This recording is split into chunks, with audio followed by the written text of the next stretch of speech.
Shalom, family. You're now tuned in TMHC TV. I'm your host, Kedai Yasharala, and tonight we have another powerful show brought to you once again by the Mighty Hebrew. We're gonna the brother Dr. Rabbi Shalimai Kohen on this book. Basically, I want y'all to hit the like button, the share button. Let the world know that we out here. Get your notebooks, your pen and paper, take notes, people. It's about to be a powerful show. We running a little late, but we about to get it in. So without any further ado, bring on the Mighty Hebrew, because he's gonna be really doing an interview on this show. And I'm gonna get my notebook as well, people. That like button, that share button, that subscribe button. But without any further ado, we're gonna bring on the brother Mighty Hebrew so he can bring on the guest up tonight. Good brother, can you come on in? Hallelujah, hallelujah. Can you hear me? We hear you loud and clear. Can you hear me real good, Kohen? Dr. Charlemagne? Loud and clear. Excellent. Hallelujah. First and foremost, I give all praise and honor to Yahweh, the supreme, intelligent, powerful one of our forefathers. Other than him, Yitzchak and Yaakov, those striving for righteousness' sake, I say unto the family all over the world, the children of Yisrael, Shalom Aleichem. It's an honor and a privilege to be here with the good brother, Dr. Kohen Charlemagne Ben Levi. Oh, man, it's an honor and a privilege to be here with you, good bro. You know, the book that you have here, you know, I don't even know where to start at, but I'm going to start with the spirit of the Most High, and what the Most High is bringing forth in my spirit. Right now, you see a crisis in leadership within Israel. But before we get into your book, Developing and Establishing Effective Leadership for a Prosperous Edenic Hebraic Civilization or Hebrew Civilization, could you explain to the family who you are, a brief synopsis of your background, you know, your educational background, your connection as being Israel, and your purpose, and where you at today? Since the last time me and you know, dealt with each other on high levels, it's been like we've been dealing with each other for over a decade. So could you give the family a brief synopsis as to who you are? Hallelujah. Absolutely. First, giving all honor and praises to Yahweh Allah of Abraham, Isaac, and Jacob, who is the creator of all, and who is the one that gives his spirit to empower us so that we can do the work and accomplish the work that he has put forth upon this earth. I'm Dr. Charlemagne Halewi. I am a Rabbi Kohen. A little bit about me. I am a descendant of Hebrew families that lived in pre-1948 Mount Carmel, Israel. My family's always been in the land. We come from a people who left the land. That remnant that has always been left behind. I come from a line of royal dignitaries and priests and ministers of Israel. I'm also the chief Kohen of the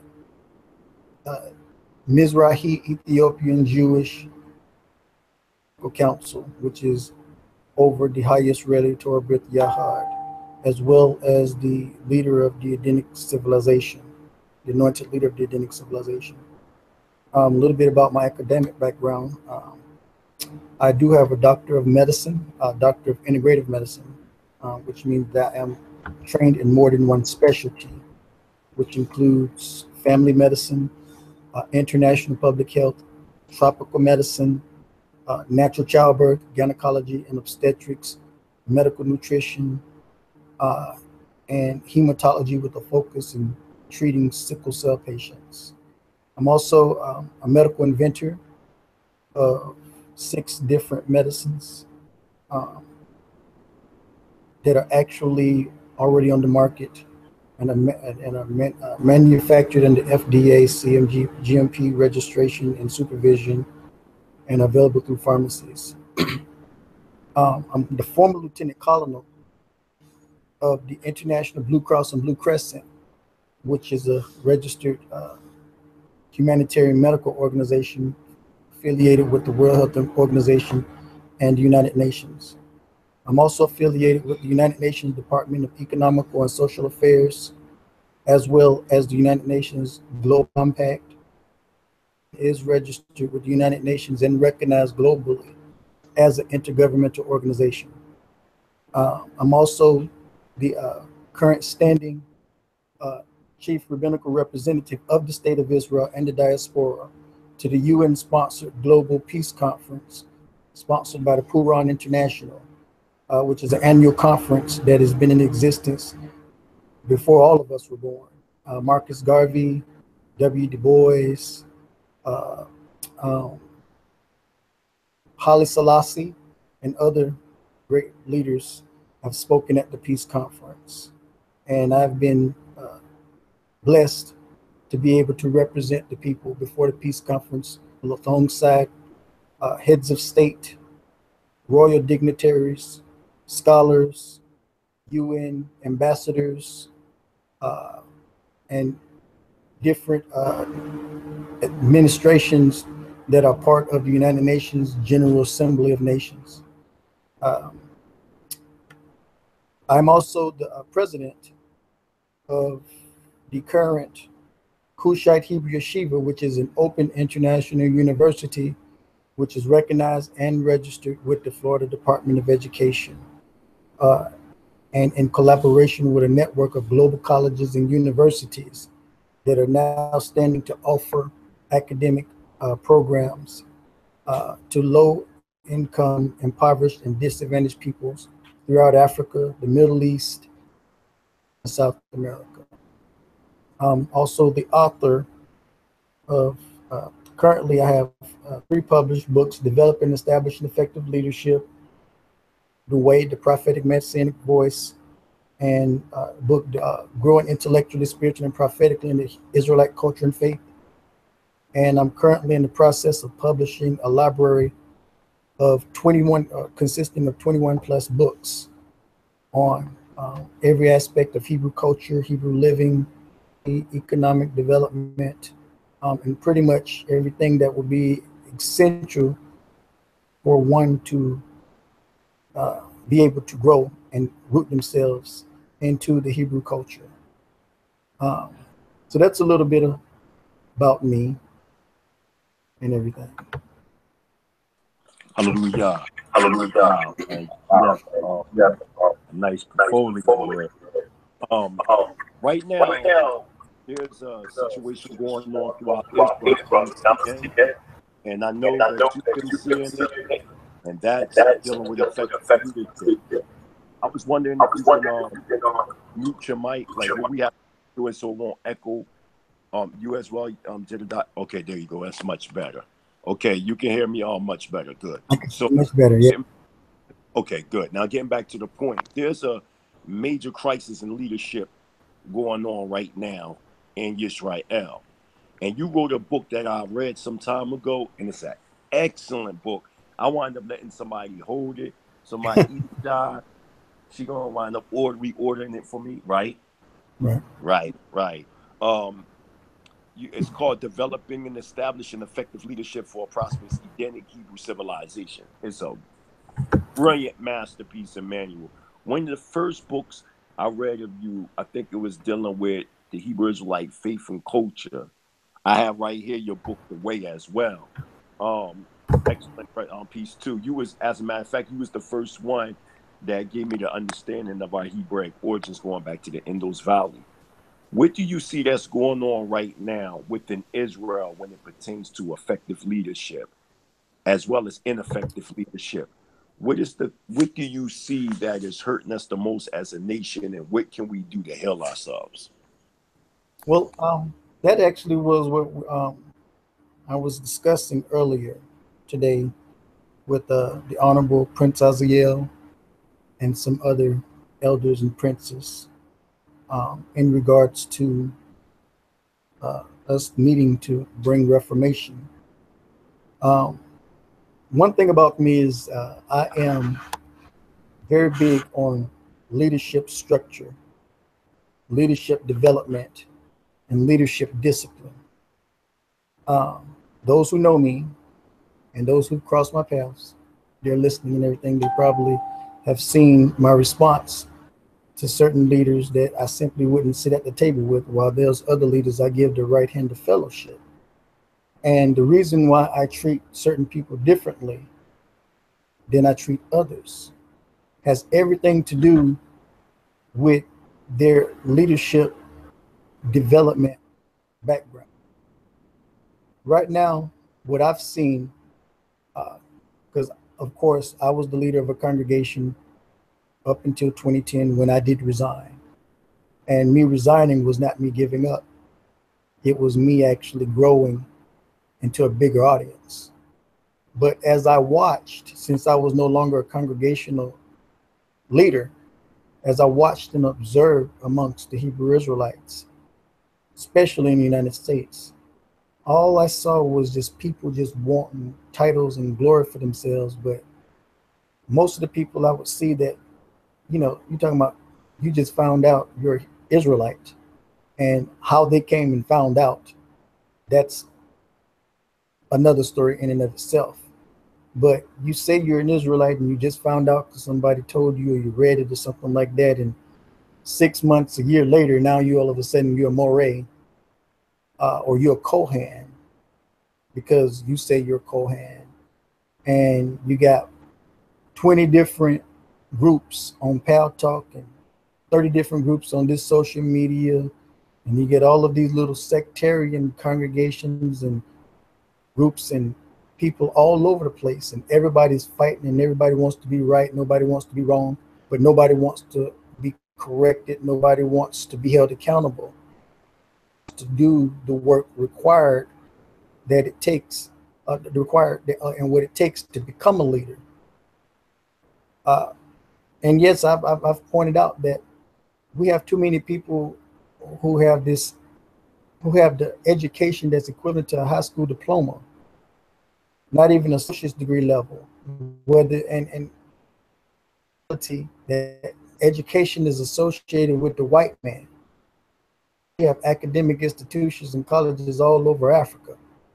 Academic institutions and colleges that's all over Asia. And keep in mind, the Asians are more intelligent than the Europeans, and their academic system is more advanced than the Europeans, which is why technology always comes from Asia. Association of academics being with the white man has always been the excuse as to why people decide that they don't want goal and skills, obtaining necessary knowledge that comes along with leadership development, because leaders don't just wake up one day to be a leader. Not born. People are born to be leaders, but just because you're born to be leaders, that's potential. You have to learn how to, and have to have humility and character integrity to sit down through a process that from level to level to get you where you need to be the effective leader that you're supposed to be. That the 4-year academic program and the doctorate academic program that you see America, Africa, and the United States did not originate in Europe, Africa. In fact, if you go and look, you'll find out that it was the ancient Essenes, Hebrews, who established that system. So the 4-year academic program, which is a bachelor is exactly what it is. You're a bachelor. You're a rookie. You're just beginning. When you get to the master's, that's when you begin to master knowledge. When you become a doctorate level, that means you're qualified to teach it. That's exactly what it means. That is something that is from the Torah and from our culture and from our people. And for people to actually shun going through a yeshiva or going through an order that has been around in our culture and in our civilization 4,600 something years, to shun that and try to cut corners and try to create for themselves titles and everything and fail miserably at it. What they're doing is they're not just hurting themselves, but they're delegitimizing a movement. And not only that, they're hurting people because they're misguiding people. They're causing division. And what they're doing is, once you actually divide people and you divide a movement, then the enemy could come in and can easily conquer you and easily destroy you and keep you in a lower order where you'll never be able to excel, never be able to grow, never be able to do the things you're supposed to do as a nation. Because you can't, you can't have a high school diploma and say you're going to be a judge in Israel. You can't have a high school diploma and say you want to be an academic professor, which is a moray, in Israel. You can't have a high school diploma and be uneducated and have no skills in leadership if you want to be a head of state in Israel. These are serious titles and these are serious positions that requires much discipline. And our scriptures make it plain and clear that there's a process. I mean, it's a reason why we had a school of the prophets. You didn't just wake up and become a prophet. You had to go through the school of the prophets until you graduated to that level and have proven yourself to be worthy enough and trustworthy enough to be a prophet. Nobody just wakes up one day to be a prophet. And a lot of people don't realize, even with the prophetic anointing, your prophetic anointing is only as good as the knowledge you have in your mind and the wisdom that you've learned from your culture and the word and the Deborah Kochman, the Deborah Bynum, the word of knowledge and the word of wisdom that you have acquired over a specific time in a formal setting from the training that you get. If you take a person who's ignorant and has a prophetic anointing, they're not going to be able to use that prophetic anointing effectively. But if you have a person who's seasoned, who's developed and everything, who's sat down as a Talmud and who's served under a leader, and a lot of people don't understand that, before you can ever be a leader, you have to serve. That's the other thing.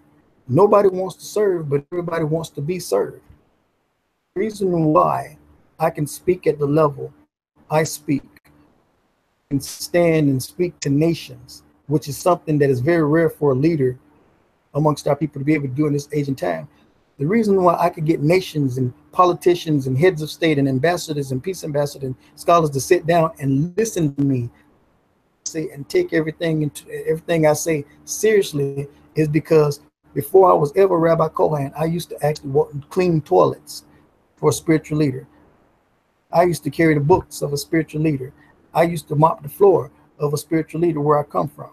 Before I was ever Rabbi Kohan, I graduated with my master's degree in rabbinic studies, and I began to develop into the leader I am. Before all of that, I was actually a servant. I was a disciple. I was being developed. I was being rebuked. I was being corrected. I was being encouraged. I was having things uprooted out of me that was not good for me, but I was having things planted into me that was going to ensure that I was able to maximize my potential. And it was that built the greatness within me. If you go to scriptures, before King, when they anointed King David as king, he didn't immediately become the king. It was like 40 years later before he became a king. When the prophet Elijah anointed Elisha, he didn't immediately become the prophet. He was a servant of Elijah before he received a double portion of the anointing. There's a process. And when you go and you look at the background of Moses and everything, when you're reading the Ethiopian scriptures or the book of Josephus, Josephus tells you exactly what Moses had to go through. Not only it says that he was raised up, because remember, he was raised up in Egypt, but he was raised up by the royal family.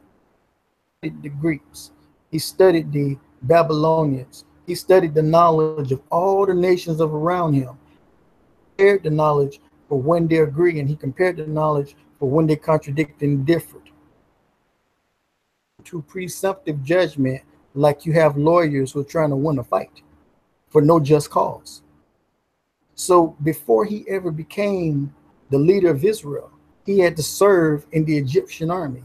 And before and it says he actually became the general of the Egyptian army. And that's where his leadership was developed. He was able to lead an army in Cush and overthrow the Cushite kingdom when they made war against the Egyptians. So before before he was ever the king of Israel and the founder of Israel, this man had to go through ranks. He had to go through school. He had to go through training. He had to go through serving before he could become a general, move up the ranks. And then the Yahweh said, now he's ready. Now he's ready, because you can't go into another country and talking about you're going to deliver somebody, and that country got an army that you don't have. But if you take a leader like Moses, who was trained by that army, who was raised up by that army, it's obvious why when the nations that came against Israel and everything tried to fight, our army that he developed in such a small time was good at what we did. Because they had a season, over time was developed, over time was built up, and over time served as a disciple. And then Yahweh saw his discipline and said, he's ready. Now I'm ready to liberate. And so the reason why we see all of this chaos and all of these people getting hurt and everything, and like I was telling Princess Hill and everything, we were discussing about the rapes and the child molestations and the murders and the fights and everything and the violence that's been going on amongst Hebrew Israelites for so long. The reason why is because we have not had leaders that were properly developed. Most of these leaders that you see are leaders of circumstance. That's fine and dandy, because every now and then you need a person to stand up to be a leader when there's a circumstance, but it doesn't change the fact that at some point they have to go back and they be properly developed so that they don't just be leaders of circumstance, because circumstance ends. After it ends, then what are you? You need to be a leader that can actually outlast circumstance, a leader that can properly divide the Torah of truth and bring justice and justness. We have too much justice and too much justice, because that's how people read the Torah. It should be justice and justness. And like I was telling the Prince and everything, when you have effective leadership and everything, yes, you can hold. When you have effective leadership, the people have a standard bearer that they can measure true leadership and false leadership by. And so when you have these Johnny-come-latelys come along and try to make a name for themselves, established, the people can look and say, wait a minute, he doesn't sound like them, he doesn't look like them, he doesn't have the background like them, and he didn't put the work in like them, so why should I listen to him? And he will expose himself and everything. And when you have effective leadership and everything, you hold accountable those leaders who are bringing harm and everything. You bring them to justice. That's what justice is about, holding people accountable for their behavior, for their destructive behavior. Talking about justness. We talk about justness. That's saying to the people, as leaders, we're going to guarantee your protection. We're going to guarantee you that we're not going to allow you to be hurt anymore. We're going to guarantee and make a covenant with the Most High that we're not going to let these atrocities affect our people anymore. We're going to stand up and we're going to be real keepers of the covenant by any means necessary. We're going to make sure that there's no more brokenness and division, and we're going to make sure that the promise that was given to you all is going to be manifest, and we're going to do this together as an effective leadership. And we're going to show you how to do it. We're going to show you how to grow, and we're going to make sure we provide have an environment for you where you can grow individually and you can grow collectively into whatever the Most High has called you to be, and so that you can be developed, and so you don't feel stifled or smothered, like you're being oppressed or put in a box or trapped in a specific zone where you can't grow. We're going to make sure you're going to reach your maximum potential so that we can create more leaders. That's justness. And see, it takes seasoned, properly prepared leaders who are anointed. And that's the other key, anointed. We got tons of rabbis in Rabbinic Judaism. And I'm trained in Rabbinic Judaism and Ethiopian Judaism. I'm trained in both. We have tons of rabbis in Rabbinic Judaism that are not anointed. They're dry. And we have hundreds and thousands of mores and self-proclaimed Kohanim and everything amongst the Hebrew Israelites. They're not anointed. We even have some in Ethiopian Judaism. They're not anointed. They're just external in their worship of the Creator, but they're not connected to the spirit of the Creator. And as I was telling Prince and everything, and I was talking about in my book and everything, you are following the Torah without the Ruach Kodesh. You walking in the Torah. It's a difference between following the Torah and walking in the Torah. A lot of us are too external. We have the language, we have the dress, position, all of a Negro that you used to be comes out, nation that you used to be comes out, nation you come from starts to come out. When somebody press your button, the first thing that should be coming out is the Ruach Kodesh. The Ruach Kodesh would incorporate the Torah into your life.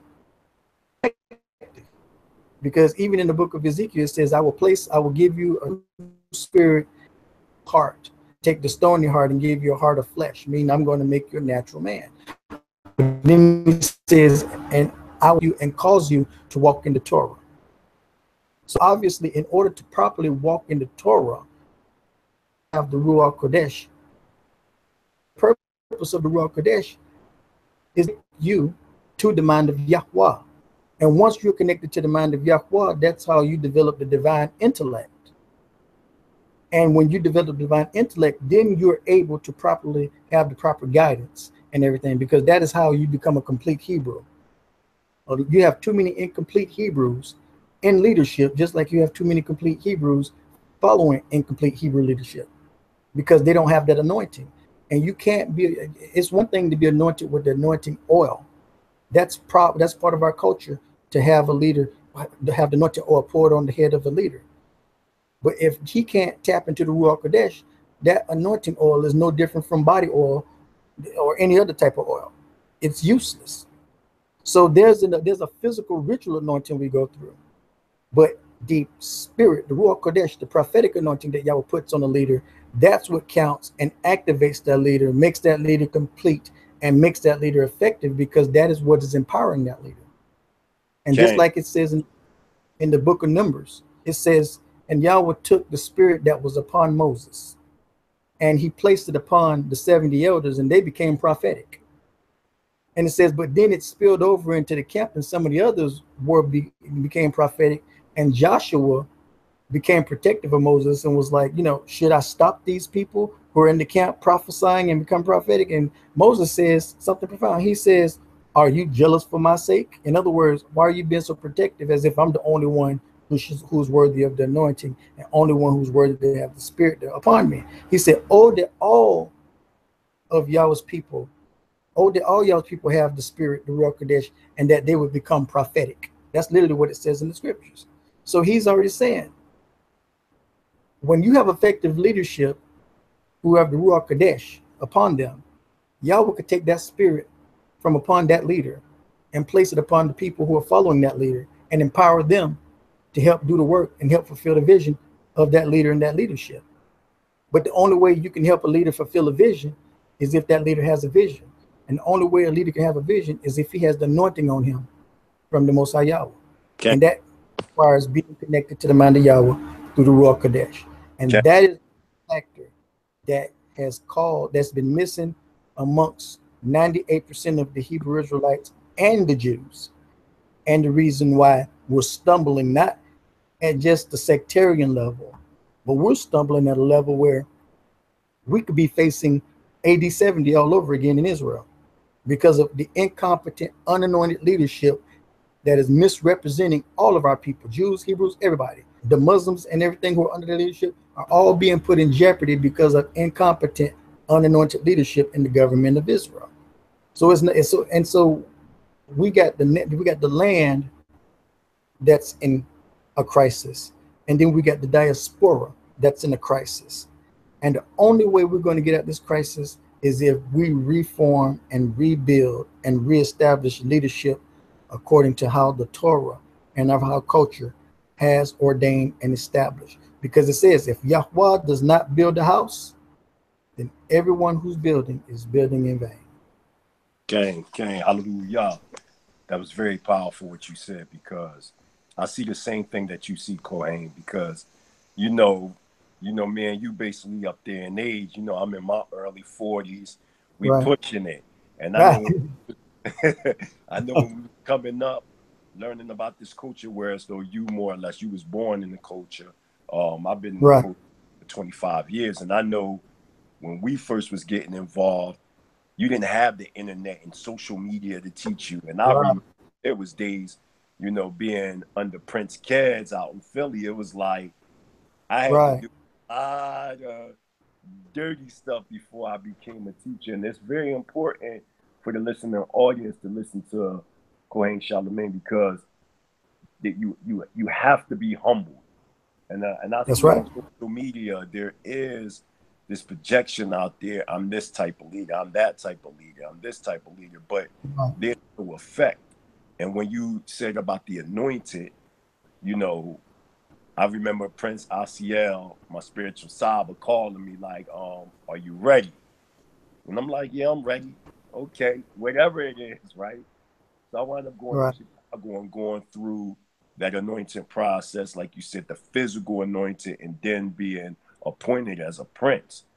And a lot of times, you know, we take on titles without having any type of backing or previous teachers. And when, like, you brought the Essenes, you brought those before us, the school of the prophets, there was always like a thread or a trail of teachers, Morim or Rabin, that actually taught and passed the torch down. But with this generation, they have no respect of leadership at all. You know, so here's a question for you. As you know, I've been pushing for a long time Hebrew Israelite sovereign nationalism. And you've been like, even though the name may not have been coined from your end, but you've been pushing for many, many years by the way of Edenic light. Very, very similar concepts and precepts. Where we at right now with the sisters, because we've been talking about leadership from the man's point of view. Lately, you've been seeing a lot of the sisters rising up by way of different social groups, amalgamating feminism and lesbianism, and just all kinds of weird things been going on in Israel. What do you say about what's going on with the sisterhood in Israel, and how can leadership get involved to stop a lot of the crisis that's going on with the men and women in Israel that's being disrespectful to the leadership within Israel? And I mean to the point where they're disrespecting real leaders, because it's all mixed up. The real leaders, and then you got all these fake leaders on social media. What can we do, Kohen, to actually separate, you know, the righteous from the wicked when it pertains to these type of leaders? Well, when you think about the concept of how do you determine a real dollar from a counterfeit dollar, well, you have to know what a real dollar is. And see, the problem with these young ladies, they're just a product of this millennial and Generation X generations. These two generations, Generation X and the millennials, are the ones who have disconnected themselves from their roots, and who are guided by emotion and impulse, and not by principle, and not by laws, and not by values based off of ancient culture. And so opinion and personal perspective has become the rule of law in this age and time. And like I said, you have people taking on the name Hebrew, and it's most likely because somebody else told them that. It's not like they are being raised up by the Spirit of the Creator and everything. Because, like, you know, I've seen females and everything post. I met women who claim to be Hebrew Israelites and they're lesbians. I mean, I've been seeing this for the past 15, 17 years. I've seen, you go on MySpace and you search long enough on Facebook, you'll find Facebook posts of so-called Hebrew females, and they'll put on their sexual orientation bi. They'll put on their bisexual and everything. And they're and not only that, well, this is the problem.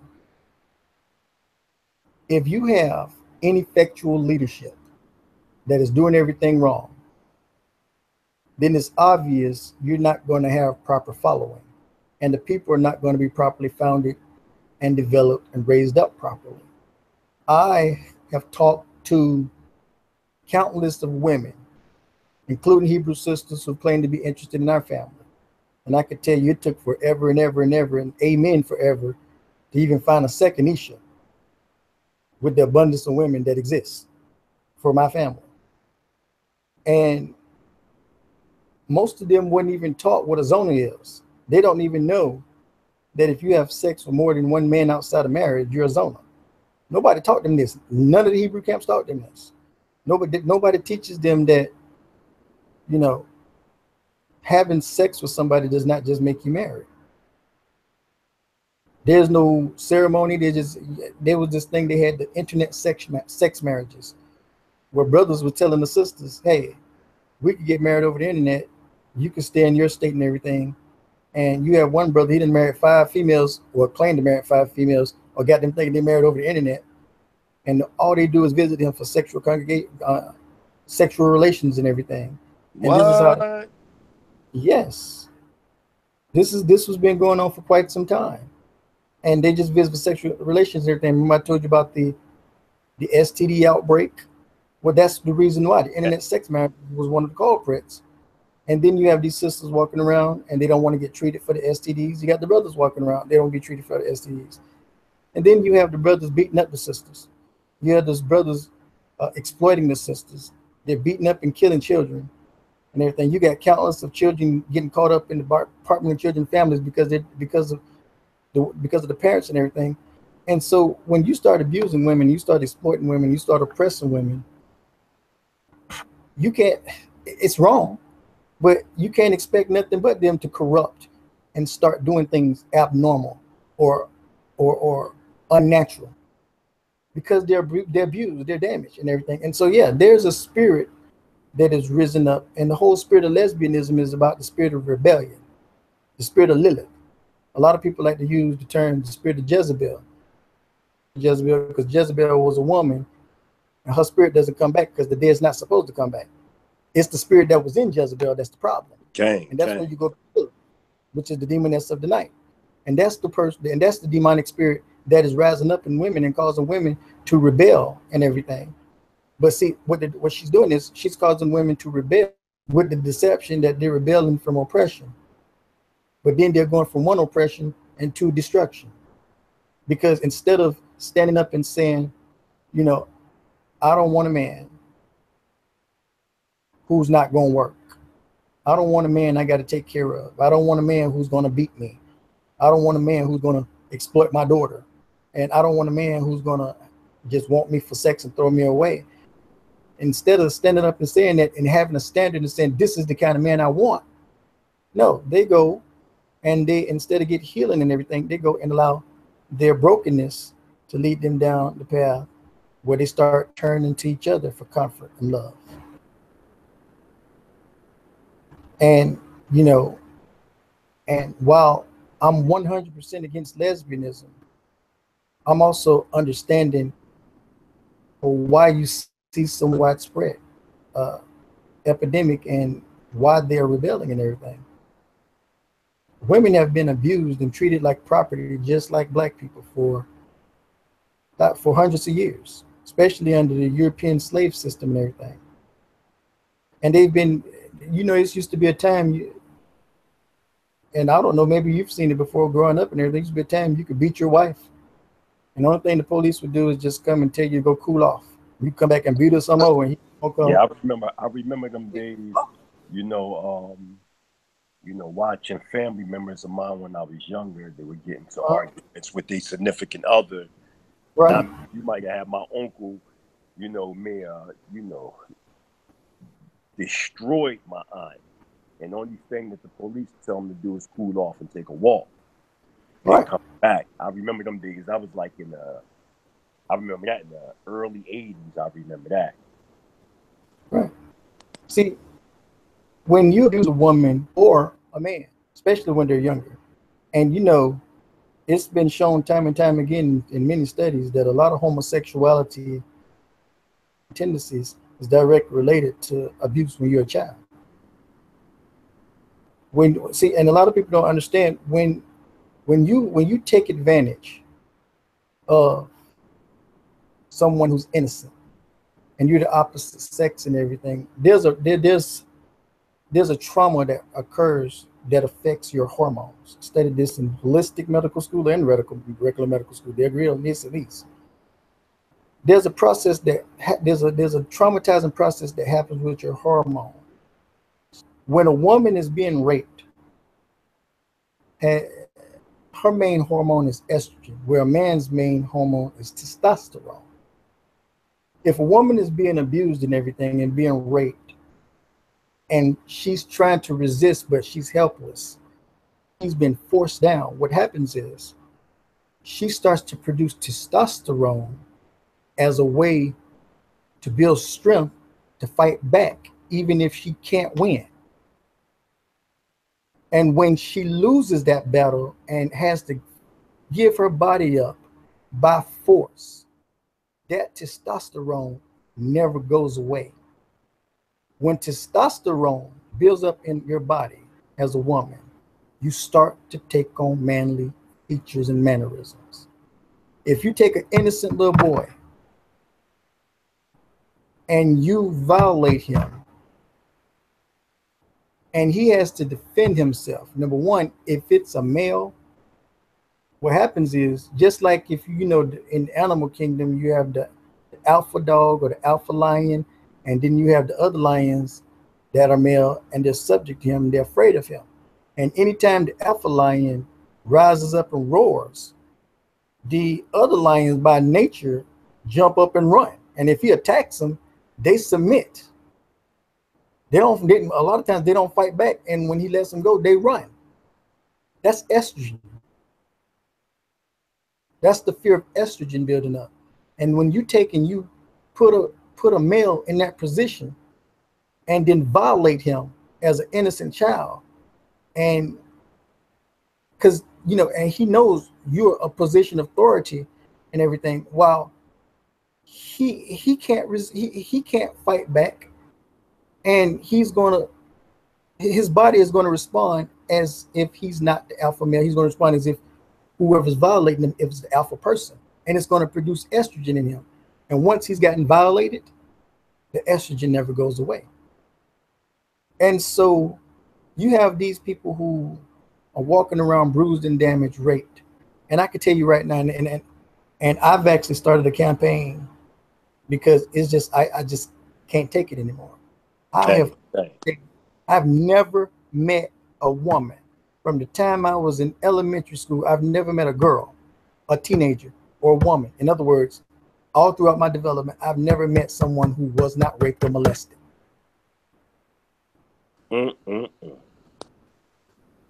And this has been a culture. I've had stories where young ladies just casually sit down and they're just telling me, yeah, when I was a child, we would live in the projects, and when we get ready for school, me and my friends would be walking down the street, and somebody would just come pick us up from out one of the doors and take us in the room and rape us.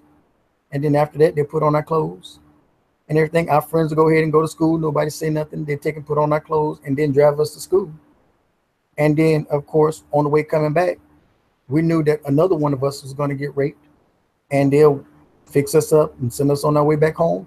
And the next day, the next one of our friends, and they would do that. And this was like a culture.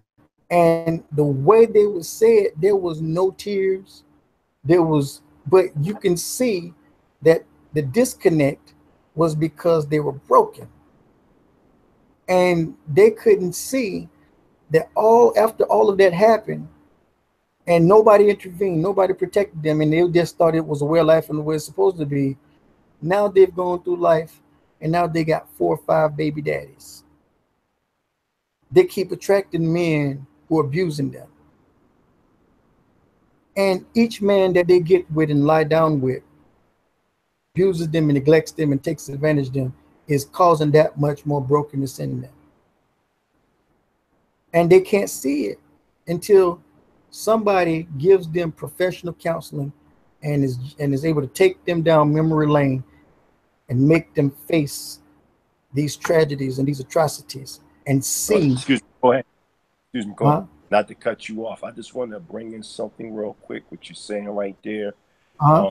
When you were saying about getting counseling and help, that's very important because Right. the psychologist, doctor, you talked to him before last year, Dr. Mora Yoel Ben Yisrael.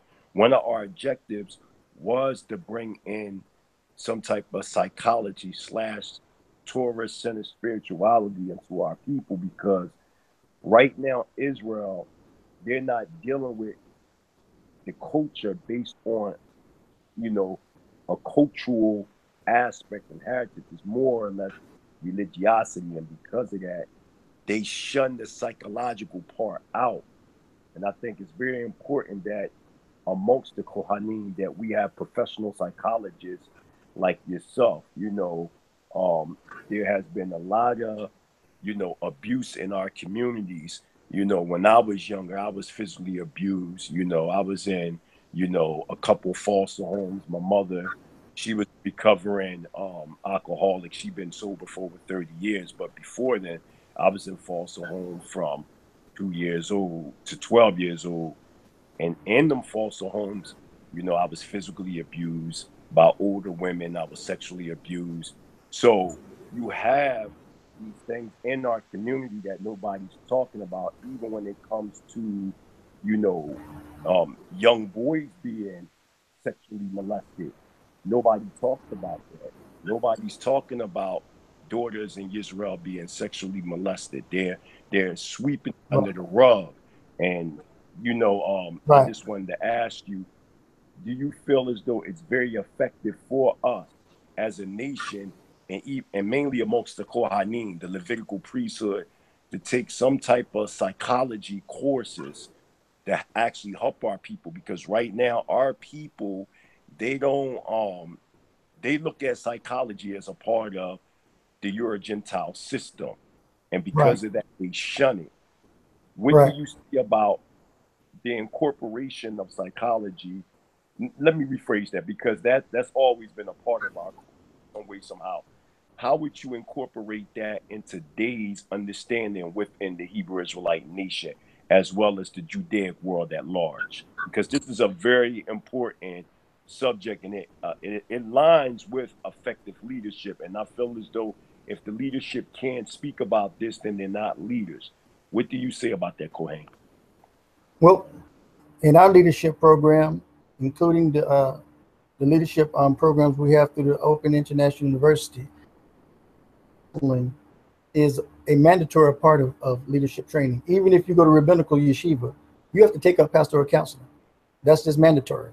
In fact, most states, even in the United States, requires that all rabbis and clergy, no matter what religion you are, take up pastoral counseling and everything, because you can't give, and in some states, it's actually illegal to give counseling if you don't have at least a master's degree in pastoral counseling as a spiritual leader. A lot of people don't know that, because of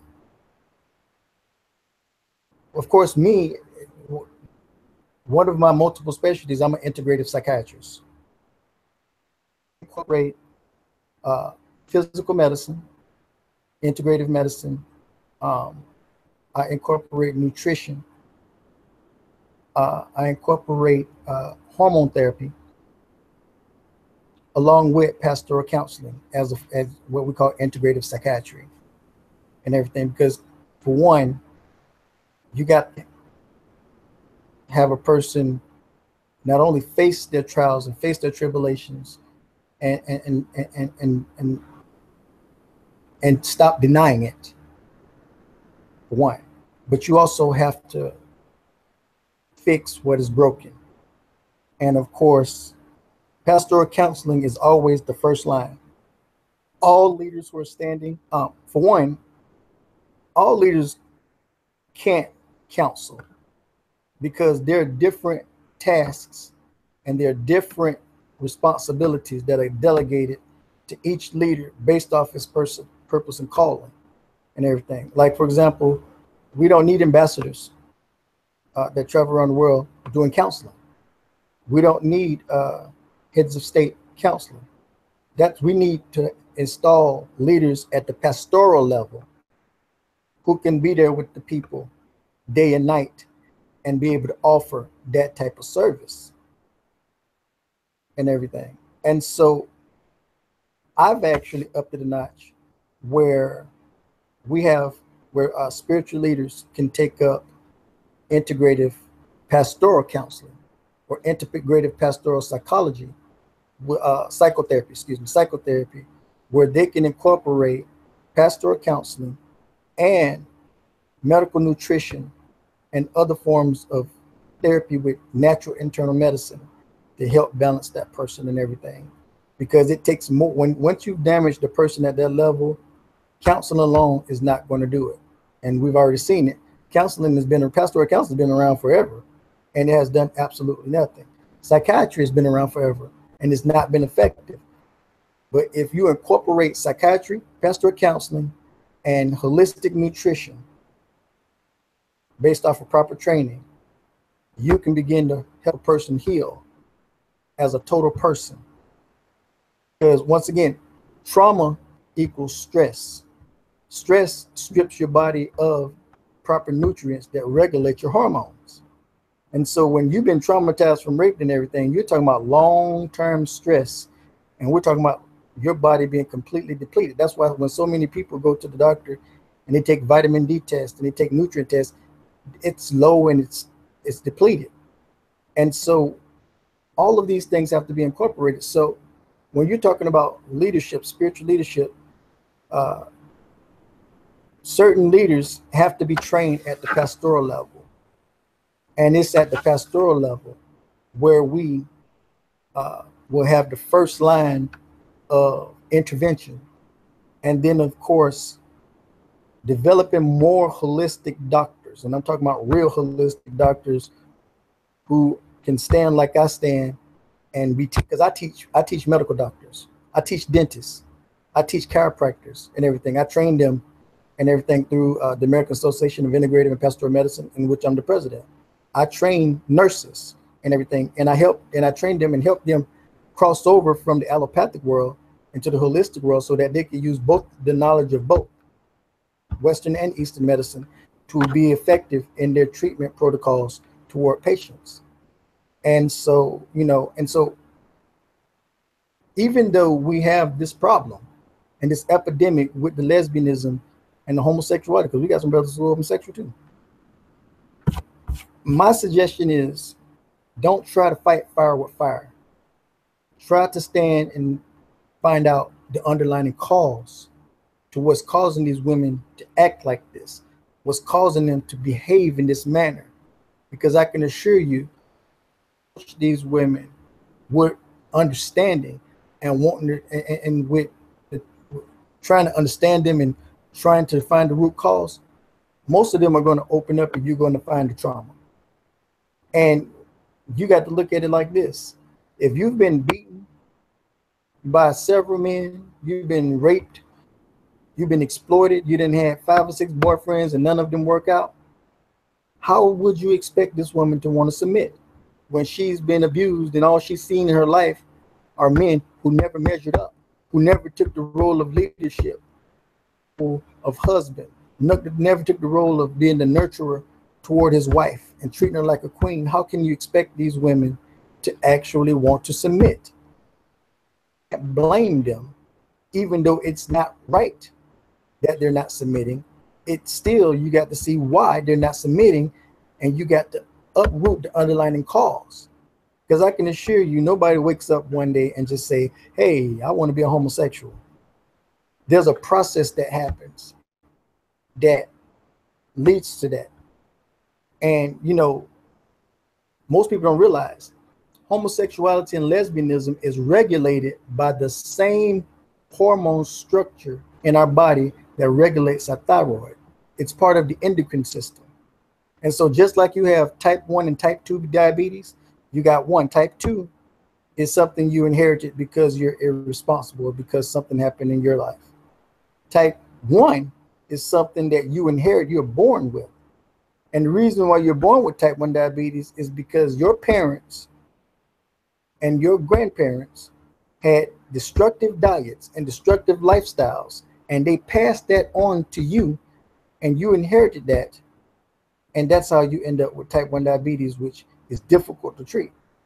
Well, when you're talking about people who have never been treated for homosexual and lesbian tendencies and they've been traumatized and everything, they usually pass that lifestyle onto their children. That's why so many children are saying, they're saying a lot of children are born homosexual. You're seeing 3-year-old and 4-year-olds walking around, they're male, but they're walking around in high heels. They're female, but they're walking around, you know, acting like a boy, playing with boy toys. They're inheriting not only this spirit, hormone dysfunction from their parents, because once, like I said, once again, once you get traumatized, once you get damaged, once you get broken, it starts to affect your entire hormone and endocrine system. And then when you go out and try to reproduce and multiply, and I want you to think about it, most people are reproducing and multiplying outside the covenant of Yahweh. You got 75% of black children born out of wedlock. Most children don't even have the same daddy. So they're being born in this culture that has no foundation, that is filled with chaos, filled with brokenness, filled with violence, filled with trauma and everything. And these things are what's causing, and not only that, environmental pollution. So you got everything. You got external factors, you got internal factors, then you got the big deal with your daddy beating you up, the daddy beating your mama up and all this stuff here. You're getting raped all over the place. And then you wonder why people can't function as normal human beings. Look at the environment and what they're going through. If you fix the underlying cause, you root out the manifestation. Lesbianism is not a root cause, it's a manifestation. It's just a symptom. And too many people in the religious world act like allopathic doctors. What I mean by allopathic doctors, allopathic medicine is a symptomatic treatment system. Like, for example, allopathic doctors in the United States, they don't know how to cure a virus. They just treat the symptoms and hope the virus go away and don't kill you. There's no doctor in the United States, unless he's a holistic, unless he's trained in Western medical medicine or in holistic medicine, that knows how to cure a virus. They don't teach it in Western medical schools. In Eastern medical schools, they do. So what has happened is the religious world has taken on this allopathic attitude toward all the abominations and sins they're seeing, and they're trying to treat the symptoms without they're dealing with the underlying cause and everything. You know, poor leadership. You don't have leaders that are teaching men how to be men, and you don't have women who are able to properly teach women how to be women. A lot of these sisters who are Hebrew Israelite women, nobody ever really taught them how to be a woman. They came straight from the streets directly into the camp. And they're coming into camps where the leaders are not qualified to lead or teach them. The most you hear in most camps is the white man this, white man that, we're Israel, we're cursed, we're black, and they're trying to prove a point to a world who don't care.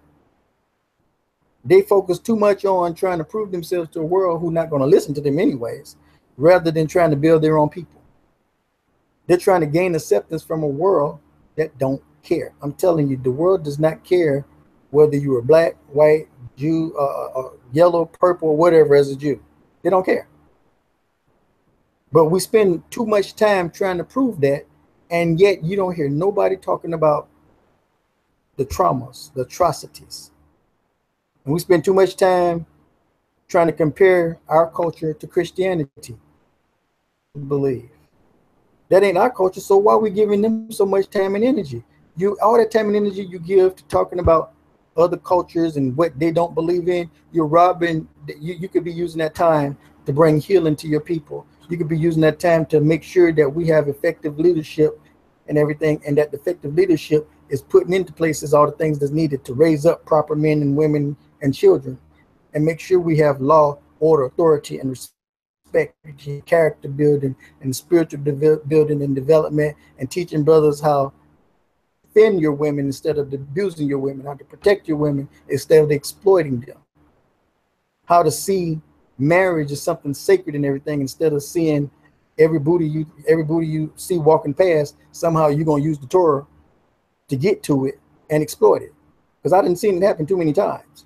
They're using the Torah to exploit these women, and then and all this stuff is going on. These women have gone through hell and high water, and I probably haven't met none of them, but the spirit that's within me is telling me right here, and this is what he's telling me to say. They've been through hell and high water. Stop picking up thorns and throwing them at them. understand the underlying cause. Okay, hallelujah.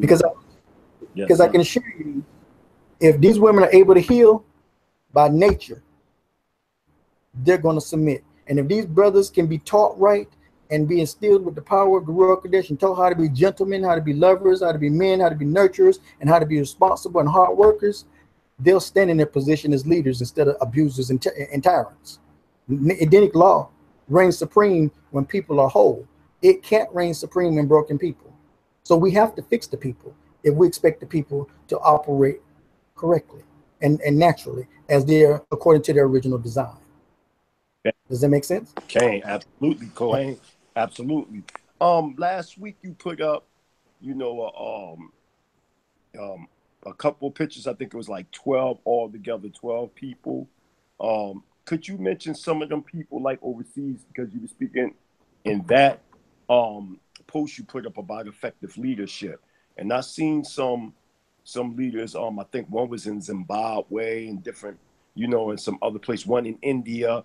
Could you give a brief synopsis of some of these leaders? You don't have to mention them all, but you know, a few of them and how they became effective within their cultural construct, as well as the relationship that you have with them. Because I think it's important, because, you know, I've been getting a lot of inboxes like, well, who's this person? Who's that person? Who's this person? I never even heard this person. You know, they heard of you, you know, and me, and I think it's like probably one other person in there. Could you give a brief synopsis to the people about these 12 that you chose? You don't have to mention all 12, but just give us an idea of their leadership and their role in leadership within their communities. Well, all of the people, one of the things I always tell people that 1% of my time that I give to Facebook, even though it may look like a lot, 1% of my time I give to Facebook, 99% of my time is I'm doing works that nobody in the United States see, because I do more works outside the United States than inside the United States. So a lot of people don't hear or see about anything that I do. And as I stated before, as the representative of the state of Israel, I was selected because the chief rabbi of the Ashkenazis didn't qualify, because he's box-minded. He can't teach Ashkenazis to get along outside of their sect or religion. And so he was ineffective for world peace. Went to the Sephardi rabbi of Israel.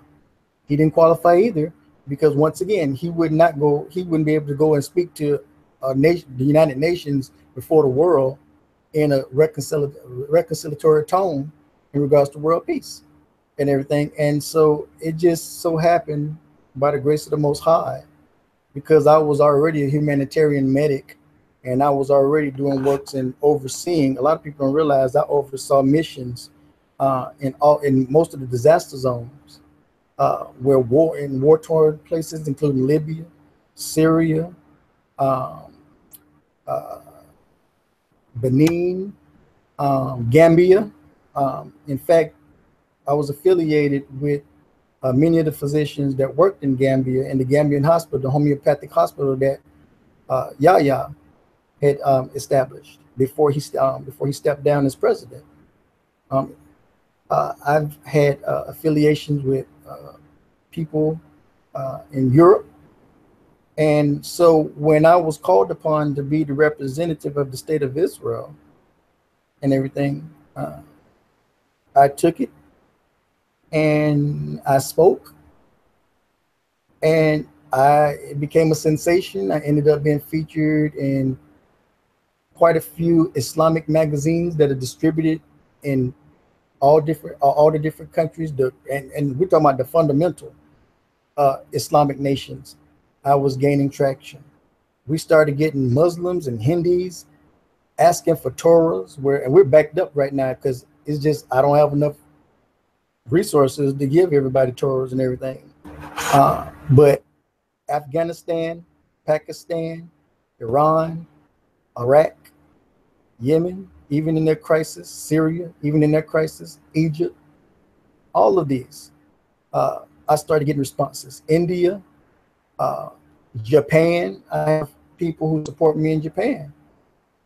And so I started meeting the diplomats and ambassadors and those who are part of the intergovernmental organizations and United Nations NGOs that are all part of the United Nations and World Health Organization. And as when I moved up to rank as the Lieutenant Colonel over the International Blue Cross and Blue Crescent, that is how I started having a platform. And that's how I got to the United Nations, where I started getting heads of state to start to listen to me. And so all of these people you see are at the United Nations level.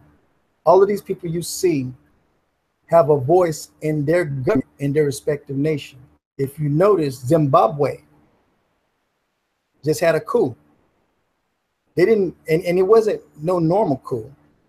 This was the most respectful and civilized and honorary coup probably ever in the history of mankind. And the reason why is because of the affiliations and everything, and the intelligence of the people that I met at the United Nations level, like Barbara Nayagamo, who led a new democratic opposition party to have a transition for President Robert Mugabe, because Robert Mugabe, he's the hero of Zimbabwe. This man helped liberate the Zimbabweans. He brought prosperity to the Zimbabweans. He actually took the land from Europeans that had took the land from Africans. He gave it back to the Africans. And Europe and Britain and the United States and all of them came and put this embargo on this man and caused all kind of political chaos and everything. It wasn't his fault. He did the right thing. He was doing the right thing. And so it caused political instability. And of course, he was coming up in age and everything. And so it just was time for him to pass the baton on to the next generation. And so that's all that coup was about. And if leaders like me was not involved in being able to be a voice and show people how to have integrity and character, and if leaders were involved like Barbara Nayagamo, who was educated and had that same kind of spirit, but she was an empowered woman. She was a woman. I backed her, and I still back her as the next president of Zimbabwe. I back her as the leader and everything. And so we see this transition and everything. Well, when I was in Belize, it was the same thing. I helped bring about a transition in the government in Belize. There was a Belizean uprising. It wasn't violent. It wasn't like what you see and everything, but there was an uprising while I was there and everything because of the corruption that was going on. Now that government was corrupt and everything. And the people were inspired by my message and everything. In fact, my book, Developing Established Effective Leadership, was the book that they used on air to foment the uprising, in addition to the fact that I had a copy of the song from Adea, from the Kingdom of Yah, Adea, Africa, You Come Your Way. They played that on that's my jaw right there. What you know about that, Cohen? They played it on national radio and shook and electrified the whole nation. Gang.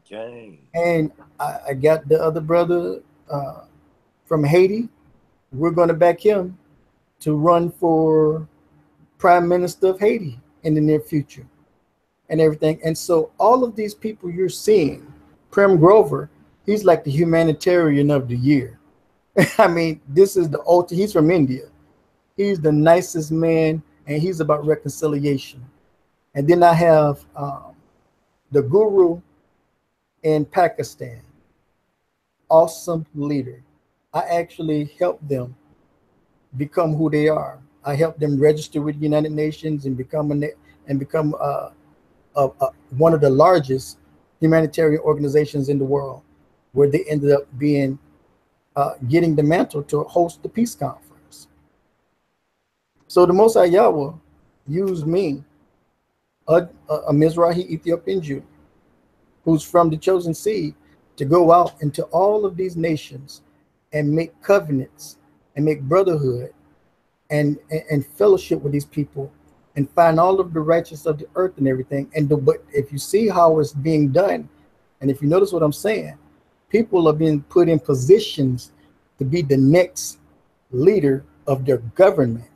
This is not the next pastor or the next rabbi. We're talking about the next prime minister, the next president at that capacity. And so everybody you see, and it's more, it's trust me, it's more than 12 people. It's way more. I have princes. If you look on my timeline, you see I have a whole bunch of princes from tribal groups all throughout Africa. Okay. Okay. And they're seeking our leadership and everything, and we're simply uniting them. And this is all about establishing the true essence of the Edenic civilization. That's what it's about. Okay. Okay. So here goes something for you. I'm going to throw out some names and then you expound on that person. That's how you think. All right, so I'm gonna start with this person, Prince Asiel bin Israel. Prince Asiel is the next leader of the kingdom of Yavdamona, hands down. He is the anointed one that belongs as the leader of the entire kingdom of Yah. He's of course, you know, there's a leadership structure that we have and everything that has to be followed, because you know we're supposed to have an executive, judicial, and legislative branch and everything. As far as the executive branch, he's the leader. He's the anointed leader that Yahweh has established, and he's going to be the one and instrument that's going to unite both the African Hebrew Israelites and the diaspora Hebrew Israelites and all the sectarians. It's going to be through the movement that's associated with him that's going to redeem and bring the people together.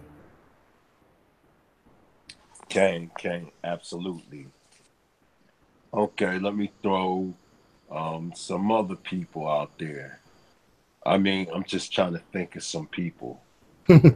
You. Oh, Oh, and speaking of Prince Asiel,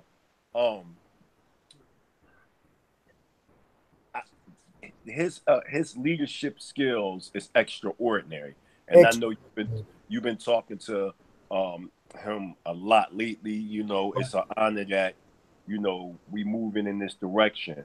Right. What do you see about Prince Asiel that the younger generation can learn from Prince Asiel dealing with effective leadership? This is a man who's been consistent with character, integrity, and decency and respect from day one, even in the midst of chaos, even in the midst of trial and tribulation, even in the midst of uncertainty. This man did not waver. He drew me because of his intellectual abilities. That's not to say that other people I met weren't intellectual, but like you said, it was extraordinary. And me, I'm not a person, and people know me as a Rabbi Kohan who's really strict on leadership. I don't give out compliments like candy. If I give a compliment, it's got some weight behind it. If I give praise to someone, it has some weight behind it. And even when he was betrayed, he never broke character. When Barack Obama, because Barack Obama sold him out, Barack Obama in integrity, with character, with no criminal intent whatsoever, no deceit, no crime whatsoever. I don't care what you heard in the newspaper. I can tell you, I know the full story. He did nothing wrong. He reached out to Barack Obama with the spirit of intent because he wanted to help the people of Zimbabwe, just like I wanted to help the people of Zimbabwe. And Barack Obama takes his letter and sends it to the FBI to have him sabotaged and set up to be destroyed. And even in the midst of that sabotage and everything, he showed just how much of a brother's keeper he was. He would have rather go to jail and take the fall for something good they were doing. Good leaders to be destroyed like that. And you can't have no better brother in your corner than that. He proved himself from beginning to end. And of course, he has me by several decades and everything. And I'm a very seasoned leader and everything at 41. Extraordinary, and he has a beautiful spirit and character, integrity, discipline, and respect. You can't ask for that in a friend, a brother, an elder, or a leader. Okay. Simple as that. Prince Emmanuel. Prince That's a Emmanuel role. bin Yehuda. Name again? Prince Emmanuel bin Yehuda.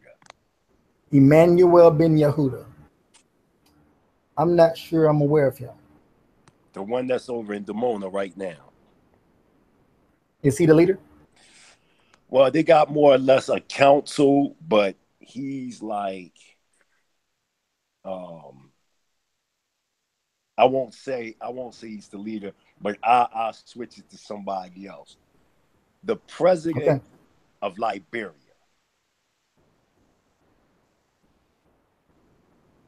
Liberia, this is what I would say about Liberia.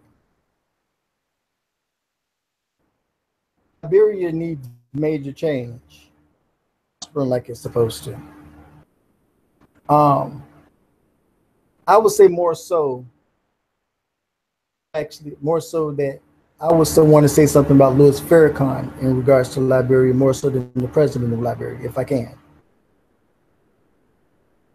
Absolutely. We can definitely speak about the most honorable minister. The Honorable Minister Farrakhan. And with the Black nationalists and others have said for years,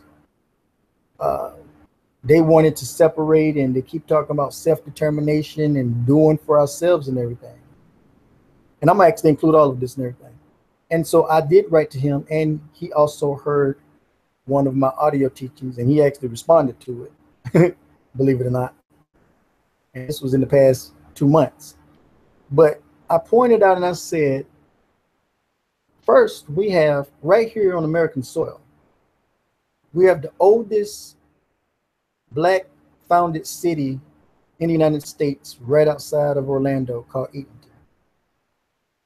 Still Black owned, still Black council, Black mayor, but it's run down, no support from the Black community, no support from none of the leaders. Then we have the autonomous Gullah on the coast of Georgia and North and South America, who've been there as an autonomous people, self-determining their future. Once again, no support from the Black nationalists and the Black leaders. But most of all,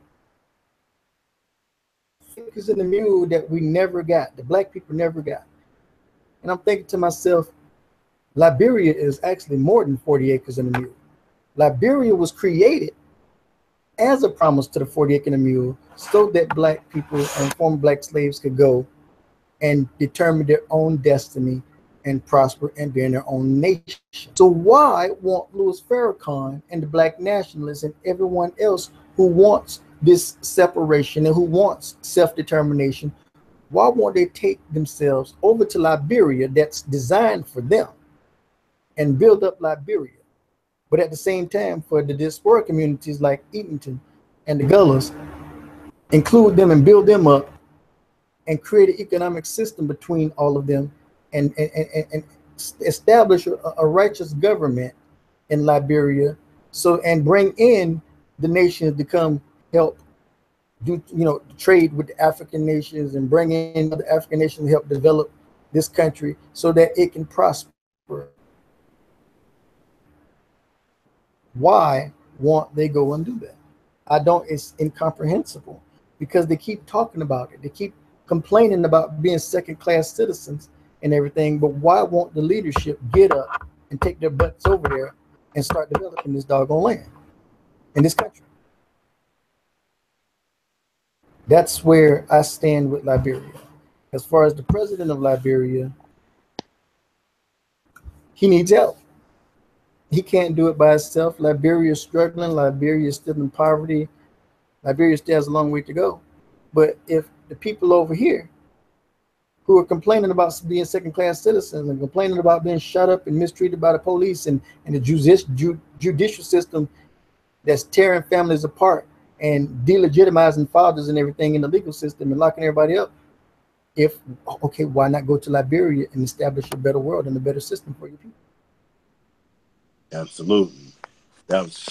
You answered them questions brilliantly. I've always admired, your performance dealing in leadership. It's definitely a crisis in leadership. You know, I'm one that champions the respect of leaders, you know, positive leaders. And you've definitely always been, you know, looked at in my eyes as a leader. You are a leader in our nation. And I will push with all my power for men such as yourself, Prince ICL, and others to be respected in this nation because we definitely lack that. I would like to briefly not change the subject, Hmm. but want to deal briefly in your book. In the beginning of your book, you give a brief synopsis of ancient history and the origins of the Hebrews. And I think one of the problems, one of the many problems in Israel, whereas though there isn't an effective leadership, is because of a lack of understanding of our past. You Right. know, a lot of times we just look at leadership just knowing the pros and cons and the do and what not to do. And I feel as though the past also plays a role. Could you give a brief synopsis to the people of that ancient Hebrews past? I myself prescribe to the concept of the ancient Hebrews going back to ancient India. Could you give a brief bird's eye view of our past and how that can help bring forth effective leadership as well within the nation of Israel? Well, identity and knowing who you are plays a major role in your ability to boost and establish your esteem, which is also your glory. If you don't understand your roots and your inheritance, you're always going to falter as a person first, and especially as a leader if you try. Um, a lot of people ask me all the time, why do you call yourself Jewish? And of course, everybody wants to try to teach me the rabbi, everybody want to school me on my heritage and why, and I just let them do it and everything. But I do explain in my book, The Way, because the book, The Way, expands on what I wrote in developing and establishing effective leadership in regards to our heritage. The reason why I call myself Jewish is because, and I'm finna throw it out there and I'm explaining. Abraham was Jewish. But what do I mean by that? It doesn't make any sense because a lot of people associate Jewish coming from the word Judah or Yehuda. Yeah, it does come from that word Judah, Yehuda.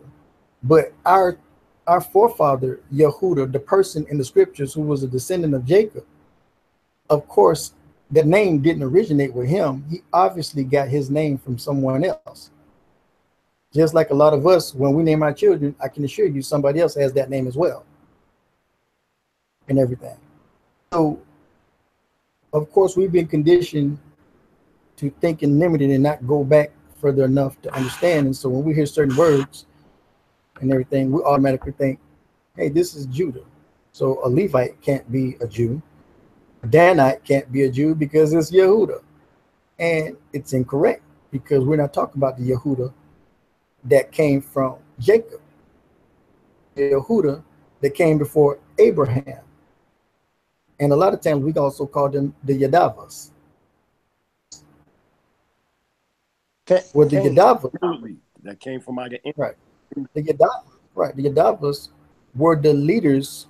They call themselves a nation, a community of priests and a holy community, whereas we end up calling ourselves a priest and a holy nation and everything.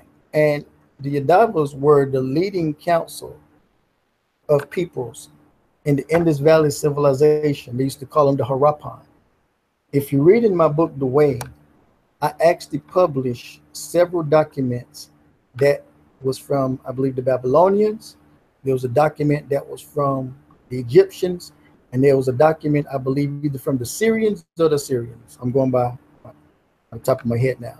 And each of the documents, of course, when they referred to us out of fear when they was writing about us, which means they were quite aware of who we were. And each one called us a particular name based off of their own language. Well, one document called us the Habaru.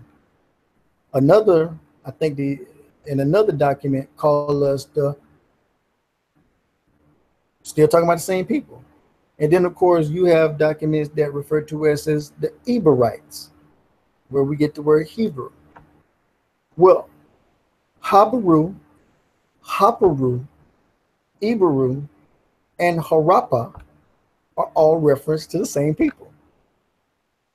And so when you go back and look at the time period of when the Indus Valley civilization had a mass exodus out of India, or the Indian Empire at that time, and they all began to settle throughout Mesopotamia, you would notice that there was a particular tribe also that was led by this person named Brahm, whose wife name was Saraswati. And we also have, coincidentally, in our scriptures, originally his name was, we call him Abram, but we keep forgetting in our language, and we teach it all the time, that the aleph is silent. But whenever we pronounce Abraham, I pronounce his name, we say Abraham or Abraham. But if it's silent, then how could it be Abraham? If it's silent, you don't pronounce it. His name is Brahm. You know, and people forget about that and everything. And so when you start to get all of the information, and this is not hidden information, it's just that a lot of people in the West are just not aware of it and everything. The Yemenites, the Yemenite Jews, the Sephardi Jews, the Mizrahi Jews, the Chaldean Jews, all of them know about this history and everything. That Brahm and Abraham are the same person. That Saraswati and Sarah, I mean, that's kind of a dead giveaway, are the same person and everything. And even Josephus and the Dead Sea Scrolls and everything point out that Abram, who had come from the east, settled and became the king of Damascus. He was a king. He wasn't just a nomad wanderer. He just led a mass exodus due to a war, and they called it the Aryan Wars and everything, because the Europeans stole the Aryan ideology from the people of northern India after they decimated them. And what they did was they poisoned the waters, the Ganges River, and they poisoned the waters and everything. And that's why you have all of these babies coming out to this day. I want you to think about how long ago that was. They came out to this day, and they have all of these arms and two heads and everything.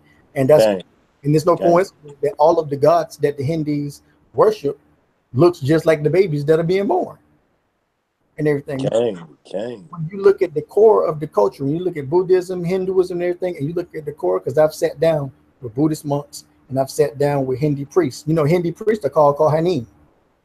Did you know that? And so I've sat down with Hindi Kohanim, and I'm sitting up here and I'm learning about their culture and everything. And I'm like, wait a minute, am I studying Judaism or am I studying Hinduism? Other than looking at all these little idols all over the place, you close your eyes and listen, and it sounds like you're listening to a rabbi. So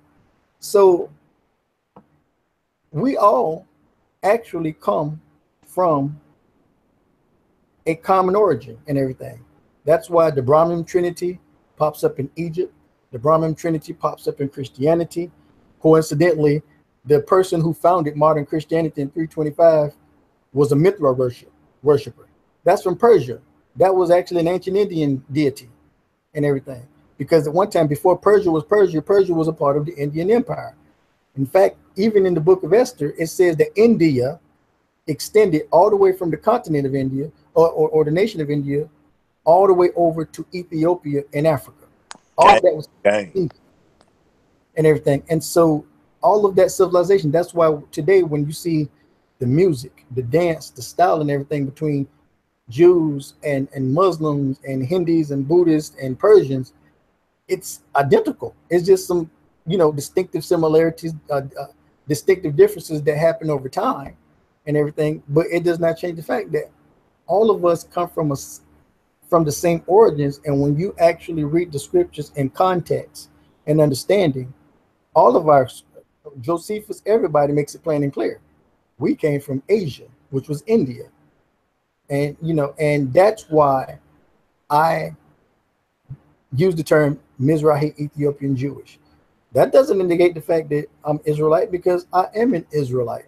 I'm a son of Levi. I have to be an Israelite. I'm from the Levitical tribe, and I'm a Kohen.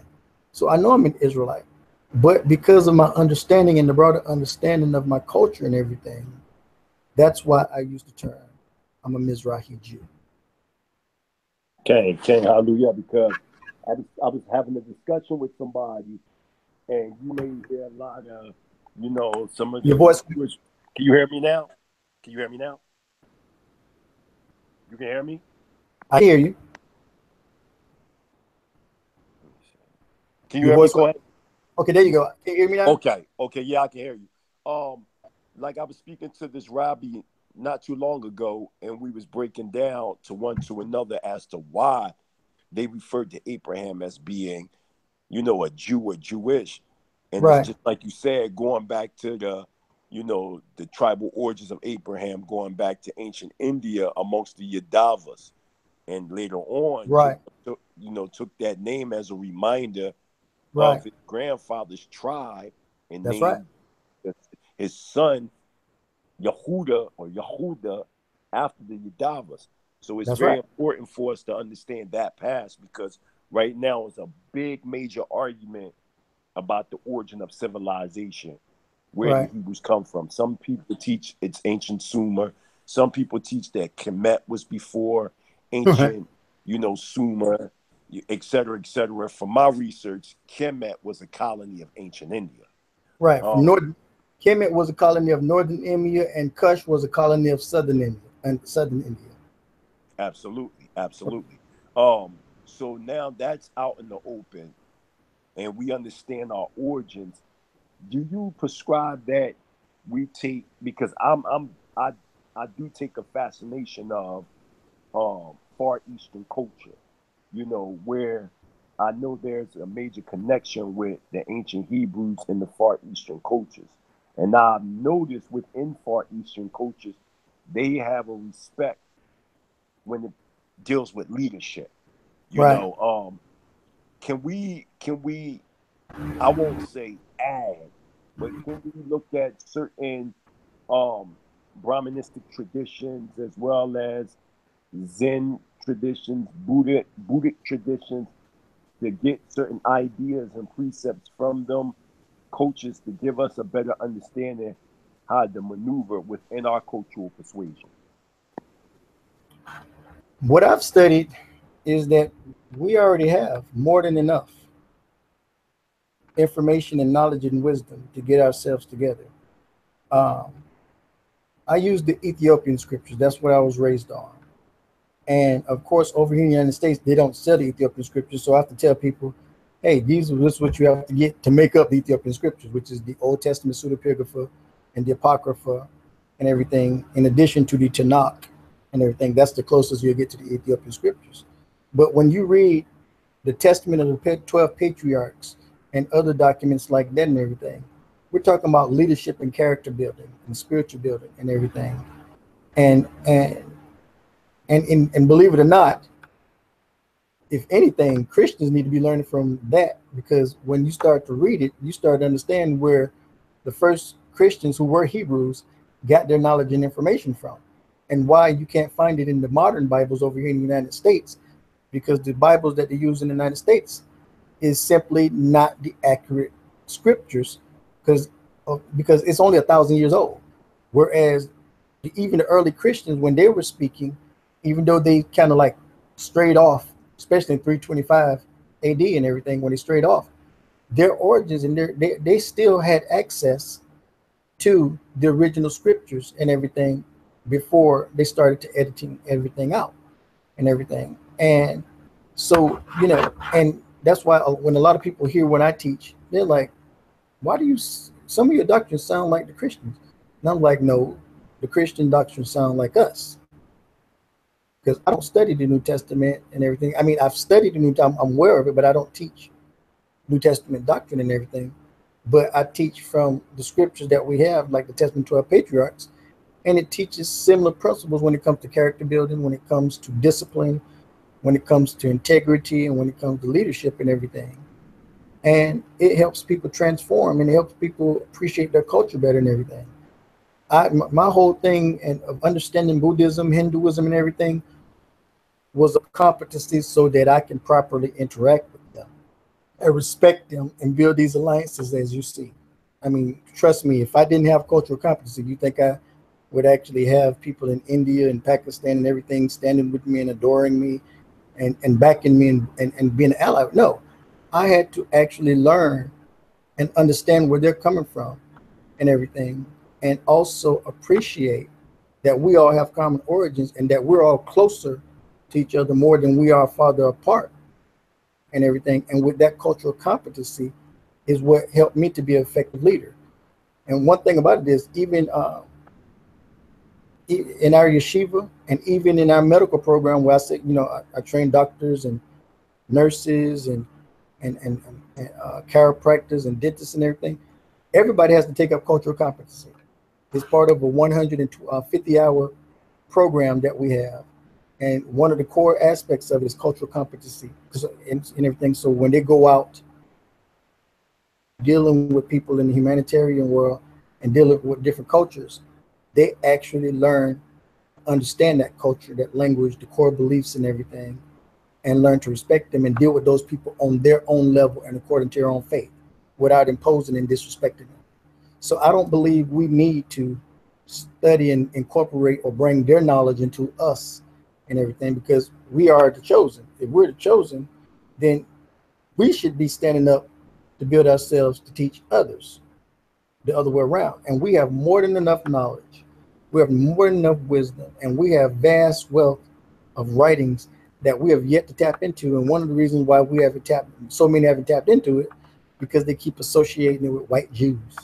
Or when they hear rabbinical Judaism, they start thinking this talking about the boogeyman and everything, or they hear the Talmud and everything, and because of what they heard on the internet, or conspiracy theories and stuff like that, and it stops them from learning their own history and their own culture.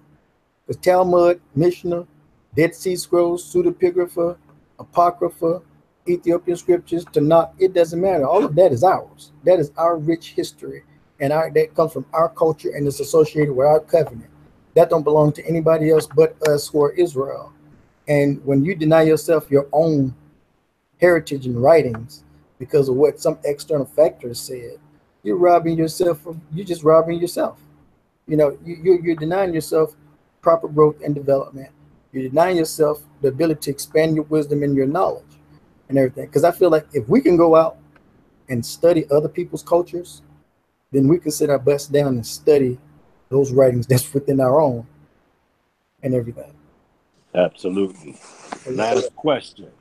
And I saved this question for last. Okay. I felt this was the most important. Okay. As you know, I've been pushing for International Hebrew Israelite Sanhedrin. The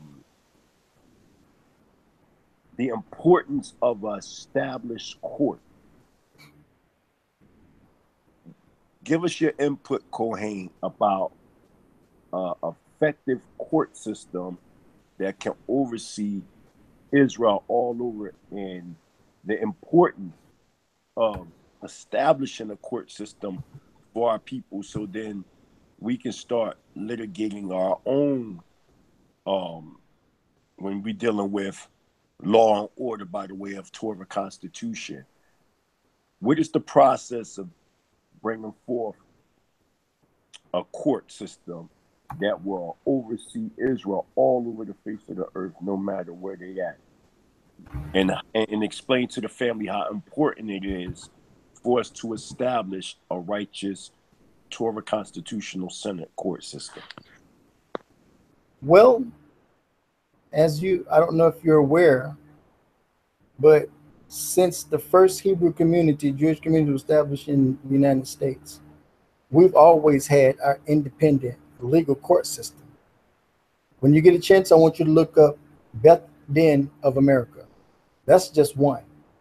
And the Mizrahi Ethiopian Jewish International Rabbinical Council, we do have our own rabbinical court system, and it's formatted in the United States under what is called arbitration. I am actually a standing national certified family divorce and business mediator and arbitrator, which means that I can actually preside over cases within the Jewish community and I preside over cases outside of the Jewish community. If Target wanted to sue Walmart right now, they can select me to actually arbitrate over their case, and any type of ruling I give and everything will be upheld by the regular courts because I'm an arbitrator. In the Jewish community, the Hebrew community, I preside over both marriages, and I preside over divorces of those who have ketubas and enter ketubas. They can actually enter, and especially if they get a ketubah through our Beth, then they're automatically under our jurisdiction. If they come from another jurisdiction, such as the Beth Din of America, or they come from the Ashkenazi Sephardic community, they can actually sign an agreement to submit to our jurisdiction to handle their divorce case. And anything that I issue, or anyone else who's a shafat or rebellion, because we're shafatim, but legally we're called arbitrators, and we're actually functioning in accordance to the American Arbitration Association and everything. Any case that is brought before me, once you come under our jurisdiction, if you show any type of contempt, I can fine you $1,000 a day or $1 million a day until you comply. And if you still don't comply, I can then refer your case over to the local court or the state court or federal court. And if they tell you to comply and you don't, then you're going to jail. If I issue an order in regards to child custody or child arrangements based off of ketubah and everything, you have to comply legally. If there was an issue where two Jewish people were living in the same neighborhood and one Jewish child was playing baseball and hit and broke another Jewish window, and they couldn't resolve it, they don't go to regular courts, they go to Beth Din. If they choose me as their rabbi, and whoever I find liable, and whatever fine I say they have to pay, if they don't pay it, then I can refer them over to a regular court and they can be held in contempt. We already have this in place and everything. And through our open international university, we plan to establish a family and business and civil mediation and arbitration program and everything. So once you get in order to become a shafat, you have to go through a bachelor's degree, and then you have to get your master's degree to be able to stand as a shafat and everything. But these things are already in place and everything. And the United States of America's legal system recognizes rabbinical arbitration. You see what I'm talking about? I like to use them as a reference because they're the largest and everything. They're Ashkenazi and everything. So, like, for example, they shy away from polygamy. They don't uphold polygamy, family marriages and stuff like that. And they can be harsh if you go through their jurisdiction. Whereas you have other court systems that may be smaller in different districts of the United States that may uphold polygamy, family marriages and everything. Like, I uphold polygamy, family marriages and everything. And a lot of times there may be a divorce or get proceeding that's sent to us and everything.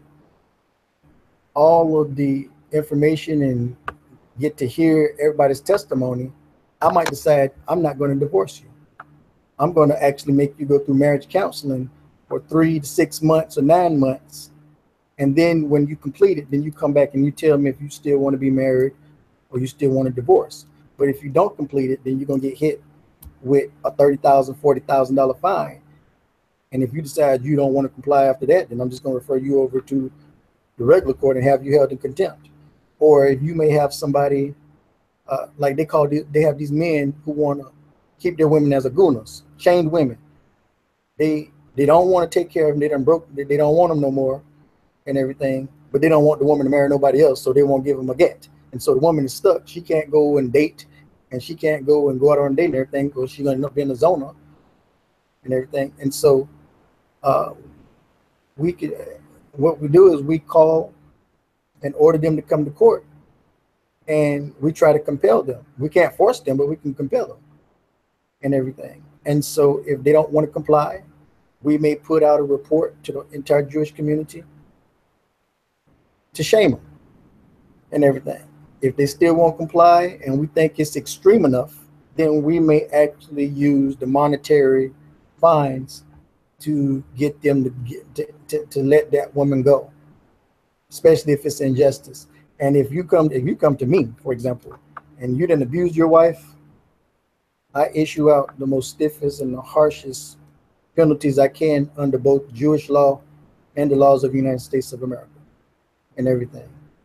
And so with arbitration, which is what we call it, rabbinical arbitration, and you have to keep in mind, when I use the term rabbinical, that does not mean I'm talking about rabbinical Judaism. The term rabbinical comes from the word rabbah. Rabbah is very much a part of our culture and everything. Rabbis existed before rabbinical Judaism and everything. That's why I'm called a Rabbi Kohen. A lot of people like to call me rabbi. No, I'm a Rabbi Kohen because that is Aramaic. That comes from Aramaic, which means chief priest or high priest. That's what in Aramaic we're known as Rabbi Kohanim. So a lot of people, but that doesn't mean I'm not trained. I'm trained in rabbinic Judaism and the Ethiopian Judaism. Rabbinical arbitration, that has something to do with the leadership structure and how it's set up and how the Beth Din is set up and everything, because it's all about arbitration and everything. And see, arbitration can be extended outside the United States because rabbinic arbitration is recognized by the Geneva Convention and a whole bunch of other UN conventions. So if we are outside the United States and we have communities and everything, or a network of communities under Edenic civilization and everything, and there's a dispute, we can actually have Shafatim still under our leadership and everything in other countries that can also issue verdicts, and they can be legally upheld by that particular country because of the international recognition. So that is not something that is a new process that needs to be added. That was in existence before you and I was even born, brother. Hallelujah, hallelujah. Again, giving all praise and honor to Yahuwah, the supreme and the powerful, one of our forefathers, Avraham, Yitzchak, Yaakov. It was an honor, it was a privilege for you to come on. We got a lot of work to do. You want to say anything to anybody before we close out? And as a matter of fact, Gedadiah, are you there? Yes, I'm here, good brother Khan. Do you have any questions for the high priest? No, it was a good, powerful show. You asked all the right questions. I would like for him though to give out this information and let the people know how to reach him. You know, that'll be good for the people. Go ahead. Go ahead. You got it. The door, Kohen. Well, we have an international website, Edenic-kingdom.com. We also on the website, we have WITCC Awakening Radios that features many of our lectures and teachings. We put them in rotation. We also have music on the radio station and everything.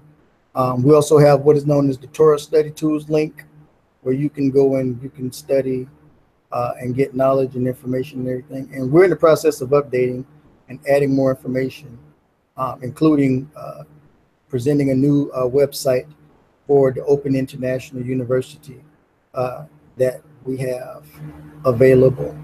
Also, we have a medical website, Edenic Light Integrative Family Life Care.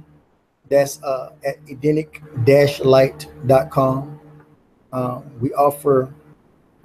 We actually own a national telehealth service, primary care full telehealth service that services 46 states and everything.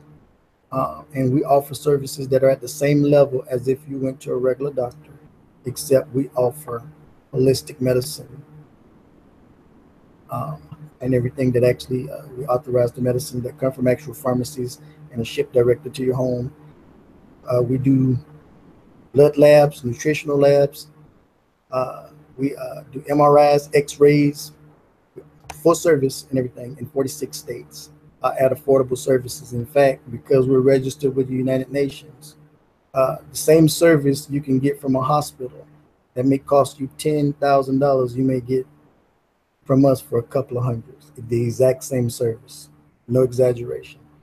And if anybody is interested in holistic medicine, or if you've already been through holistic training or need additional holistic training, you can visit pastoral-medicine.us. That's the American Association of Integrative and Pastoral Medicine. We actually are registered with the United States Trade and Certification Mark organization, where we actually have a certification mark by the government to license integrative medical doctors. A lot of people don't know that, but we actually have the right to give national license to integrative medical doctors who are properly trained, and you can go through and see the educational requirements and different levels and everything. And if you need additional training to meet the requirements, we help you. With training, including apprenticeship at clinics, hospitals around the world, medical missions and everything, to get the clinical skills and everything.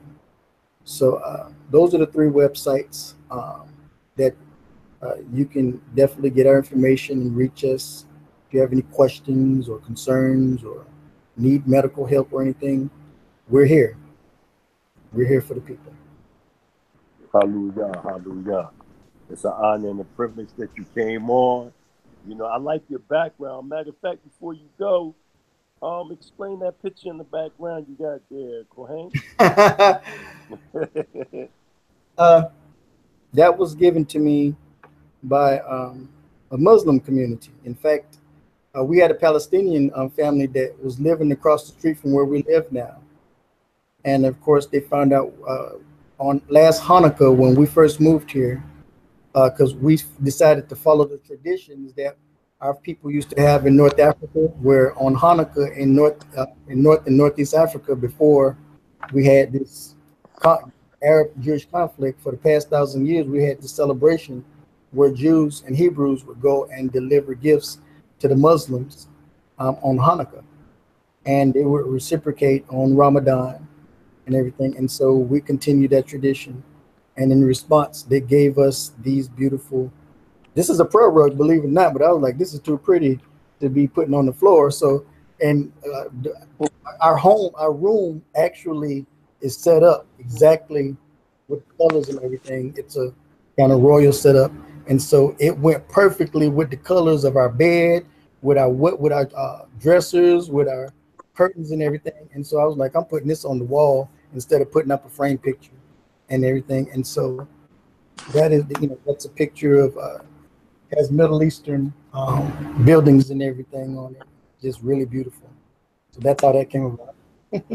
Absolutely, absolutely. Hallelujah, hallelujah. Again, giving all praise and honor. We thank you for coming to the Most High Children TV. You know, we thank also the host. Even though I was acting host today, usually get a Dyer, man. He Right. usually the host. So, we definitely appreciate you coming through. It's A lot of people was watching. I just been constantly getting inbox on inbox that you're very, very you've opened up a lot of brothers and sisters today or tonight. It's dark. My wife like, why can't y'all do it a little earlier? You hear in the background, she's talking about, oh, stop it. But it's just an honor and it's a privilege, and I'm glad that the Most High has preserved your life. I know I walked with you for a long time, and I pray that the Most High continues to bless you, your mishpachah, and all those that you love near to you, and even those that you love that's far from you. And may the Most High continue to bless over you and bless the wisdom that you bring forth into our people, and bless your life sevenfold for righteousness' sake. Lala Tov, my brother, and Shalom Aleichem. Lala Tov, blessings to all. Shalom Aleichem, Aleichem Shalom. Shalom, shalom. Shalom, family. We out.